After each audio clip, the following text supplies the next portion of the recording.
I want people to see the mechanics of how this scam, the 5-year scam that Anita, abuser of power of attorney, has been perpetrating, this cruel scam to seize my mom's life savings. So these are the emails that she exchanged with my therapist. This was an incident, a staged incident, when mom showed up at my house. This is one of 3 that she was involved in 911 incidents. I just honestly can't believe that you had to ask why I was panicking when Zeke was holding Anahid hostage.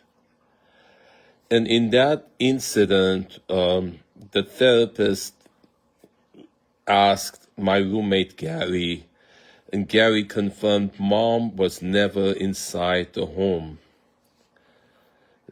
at that point. That day, mom never came inside. I didn't let her inside. She was coming there to attack Gary, to sabotage. This is what Munchausen by proxy. Mom was never inside. I had gotten a call from Citibank nearby that she was catastrophizing. I went over there. The long story short, I'm suspecting they had brought her there to stage that.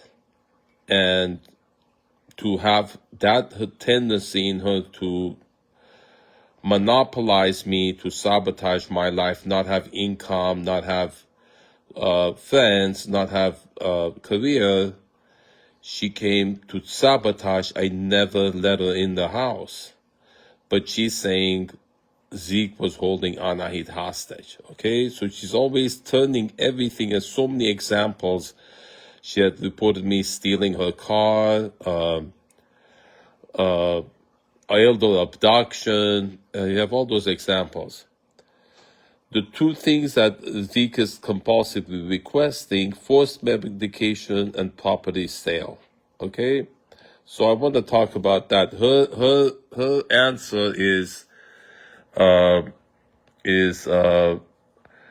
residency in memory care facility, which was what she was getting at Silverado, which didn't help. It wasn't addressing the problem. It's just serving Anita's agenda of putting her in a place outside the home, because Anita wants that house to herself. She wants to put mom in a facility against her will, that's what's happening now. She's being forced medication. She's being withheld phone, which was what they were accusing me of. She's not where she wants to be. When I want to sell the house and go to a remote area, a farm with no neighbors to complain about, she doesn't want that. She's saying you're forcing her. When I want to give her forced medication, the Invega shot once a month, she doesn't want that. But she's getting forced medication now. She doesn't have a phone.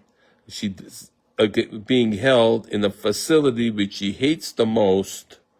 She's being held against her will.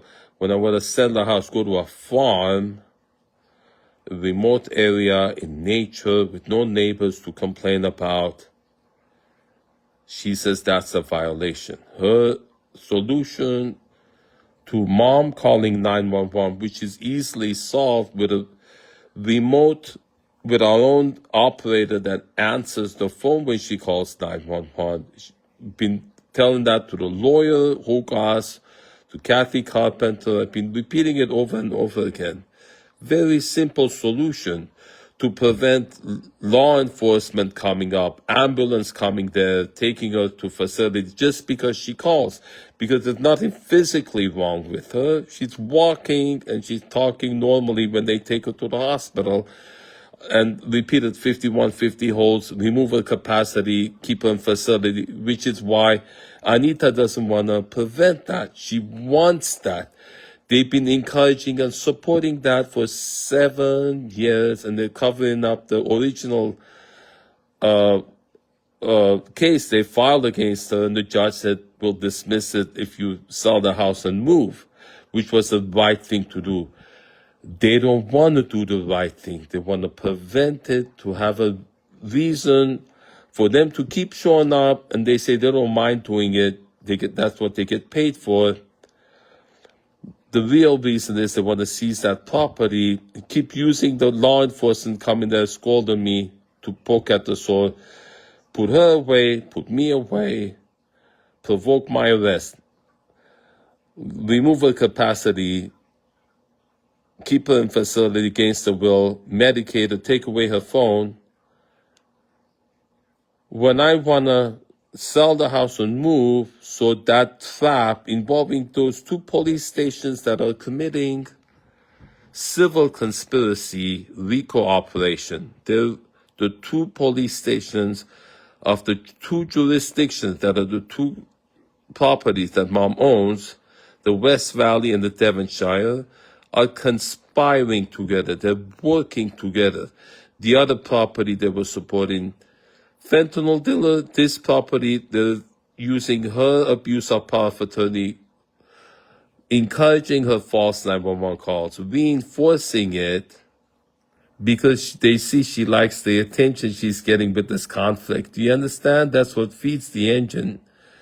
Her sadistic tendency towards her own child, as a result of which my sister passed, and then they're able to do this. Do you understand? When Alice passed, her husband Sam started pulling this stuff. And the fact that she's still doing the same thing that was stressing Alice, Anita is encouraging it. So her saying that Sam killed her daughter, when you really think about it, Anita is encouraging Mom to do the same thing that was stressing Alice. 7 years complaining about the neighbors. Every time we go to therapy, the entire session, she's doing that. Because they're supporting and encouraging that. Because it helps their agenda to put her away, to stress me, to have the cops come repeatedly, poke at the soul, and they're trying to do it in a way that it looks, that's what racketeering is. Everything looks like we're doing everything as we're supposed to do. I put down all the points. It's there. It's made to look like they're doing the right thing, and they're accusing me of doing the wrong thing when I'm doing the right thing that would solve it so easily, but they don't want it that way. They want it their way. They're saying it's the lawful way, and the lawful way helps them steal her life savings. She keeps repeating over and over to remove them as power of attorney. They refuse and say she doesn't have capacity, which they removed illegally using false APS reports. Everything works together. Nobody wants to check. APS doesn't want to fact check those. They dismiss my reports that show what's going on. The police dismiss all the reports of crimes that Anita has committed, manipulating Neda and Tanya to make false 911 calls to provoke my arrest. They refuse to take those reports intentionally. Sergeant Richie over that Devonshire police station. Every one of those false 911 calls that the police have intentionally answered, coming there and using them to scold me, attack me, to poke at the sword, to provoke my arrest. 7 years at the other property, 5 years is this one.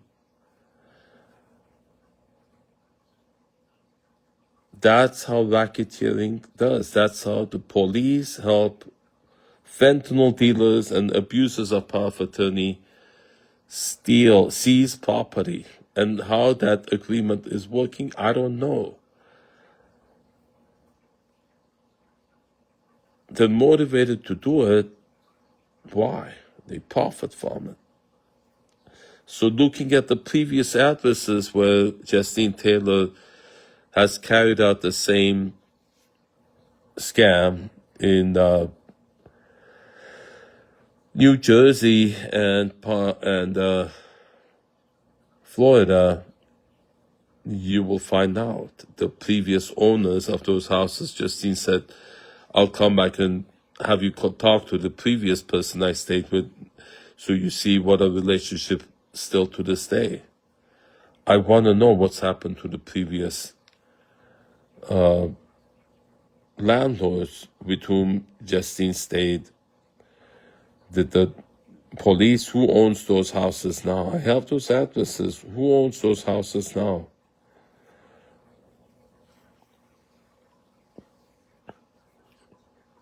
And what do the police get out of it? Why are the police helping squatters take over property, fentanyl dealers take over property?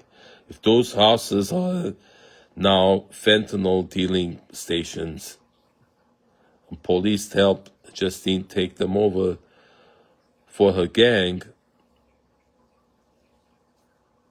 you can look it up. Any realtor can look up Justine Taylor, look at those addresses. They can see the stuff that the general public can't. Police are refusing to do it. They're saying it's out of their jurisdiction.